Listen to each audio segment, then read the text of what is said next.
Guys, meron na unexpected na visitor dito. Humabol. Tignan nyo kung sino. Yung pinsan ko. Ayan o, humabol. On the go. Yan. Yan tawag Saan? niya. Paano mo nalaman? Hindi. Paano mo nalaman? Nagkausap kami ni Elmer kanina. Okay. Nagkita pala kayo ni parang Elmer. So, humabol ka. Oh, ano naisipan mo? Bakit bigla kang humabol? Hindi, kahapon ko pa talaga gusto. Init na ako. Pera mura dito. I-vlog natin. Sorry.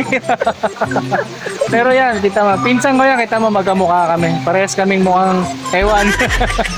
Ayan. At least, kahit pa paano, umabot din siya sa pagkain. Kain ka muna, Insan. Hindi mo sinama si Ana. Sana sinama mo. May bata, hindi pwede.